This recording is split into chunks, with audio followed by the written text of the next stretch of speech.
N type क्या होता है? जब शुद्ध जर्मेनियम क्रिस्टल में, ठीक है ना, या सिलिकॉन में थोड़ी सी अशुद्धि मिलाई जाए तो जो नया अर्धचालक बनेगा वो हमारा होगा एन टाइप अर्धचालक।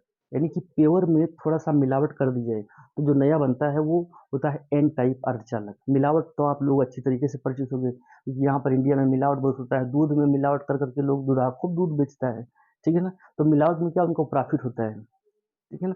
तो वही तरीके से सिलिकॉन और जर्मेनियम ये शुद्ध अर्धचालक हैं, यानी कि इनको समझ सकते हैं प्योर दूध है, ठीक है ना।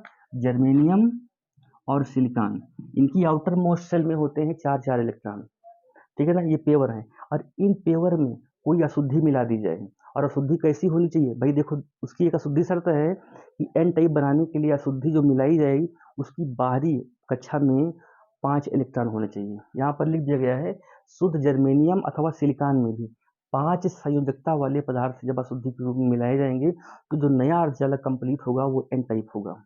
दूध में तुम अशुद्धि के रूप में पानी तो मिला सकते हो, जो गोबर मिला दोगे मैच नहीं करेगा।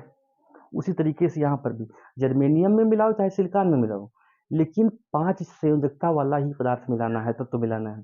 तो देखो, अगर यहाँ से जर्मेनियम में हम, जर्मेनियम की बाहरी कक्षा में होते हैं 4 इलेक्ट्रॉन, ये पूरा जर्मेनियम है मान लीजिएगा, जरा हुआ है,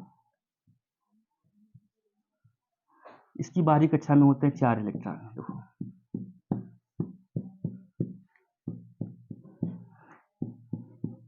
है ना। अब इसमें से हम किसी 5 संयोजकता वाले पदार्थ की डोपिंग करा देते हैं, मिला देते हैं। 5 संयोजकता वाले पदार्थ कौन कौन से हैं? जैसे फास्फोरस है, बिस्मथ है, सुरमा है, ये अशुद्धि के रूप में इनमें हम मिला सकते हैं। तो इसमें से हम फास्फोरस मिलाते हैं, ठीक है ना। ये पूरा हमारा जो है ये जर्मेनियम है। अब देखो, इसमें हमने अशुद्धि के रूप में मिला दिया फास्फोरस, तो यहाँ पर जहाँ पर जर्मेनियम था यहाँ पर फास्फोरस आ गया। या शुद्धि के रूप में हमने इसमें डोपिंग कर दिया है। डोपिंग को बोलते हैं मिलाना। फास्फोरस की डोपिंग करा जर्मेनियम में, तो अब क्या हुआ? जर्मेनियम फास्फोरस में है 5 इलेक्ट्रॉन बाहरी कक्षा में, तो ये क्या करेगा? ये जो चारों इलेक्ट्रॉन हैं जर्मेनियम के और फास्फोरस के पांचों इलेक्ट्रॉन, ये फास्फोरस के जो इलेक्ट्रॉन है जर्मेनियम के इलेक्ट्रॉनों से अपना बैंड बनाएंगे, यानी कि अपना जोड़ीदार ढूंढेंगे। तो देखो, ये फास्फोरस का जर्मेनियम से इसने अपना जोड़ीदार खोज लिया, और इसने इसके साथ जोड़ी खोज ली, बना ली, इसने इसके साथ जोड़ी बना ली, और इसने इसके साथ जोड़ी बना लिया, ठीक है ना। और बाकी के जो जर्मेनियम वाले हैं वो अलग अपना बैंड बनाएंगे। इस तरीके से ये लंबी श्रृंखला चलती रहती है हमारी। ये उधर, ये उधर, ये इधर, ये सब अपनी श्रृंखला बनाते रहते हैं। ये लंबी श्रृंखला होती है। अब देखो, जो फास्फोरस के 4 इलेक्ट्रॉनों ने अपना जोड़ीदार तो खोज लिया, लेकिन 5वां इलेक्ट्रॉन ये बच गया। और जब ये बचा तो इसको जोड़ीदार नहीं मिला, तो ये क्या करेगा? ये करेगा भैया, उधर उधर धक्का मारेगा, उसको धक्का मारेगा, भैया हमको भी चाहिए, ठीक है ना। और ये प्रक्रिया चलती रहेगी, ये उसको धक्का मारेगा, तो इस तरीके से पूरे जाल में क्या मच जाएगी? एक हलचल मच जाएगी। तो उसके अकॉर्डिंग क्या होगा? तो फिर क्या होगा? जब ये इलेक्ट्रॉन पूरे जाल में हलचल मचाएगा, ठीक है, एक दूसरे को धक्का मुक्की मारेगा, तो क्या होगा? उस कंडीशन में जो ये इलेक्ट्रॉन है, ठीक है ना, इस पूरे जाल में आवेश वाहक का कार्य करेगा। यानी कि जैसे भीड़ में 3 सीटर में चार चार लोग बैठ जाए, तो क्या होगा? चौथा होगा वो धक्का मारेगा, तो वो कौन सा काम करेगा?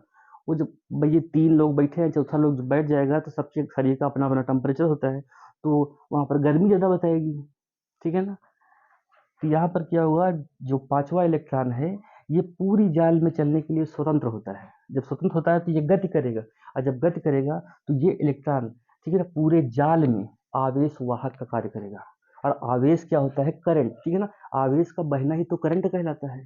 तो ये यही इलेक्ट्रॉन पूरे जाल में आवेश वाहक का कार्य करेगा, और जिसके अकॉर्डिंग एन टाइप क्रिस्टल अर्धचालक हमारा तैयार हो जाएगा। और जो एन टाइप अर्धचालक होता है इसकी खासियत क्या होती है?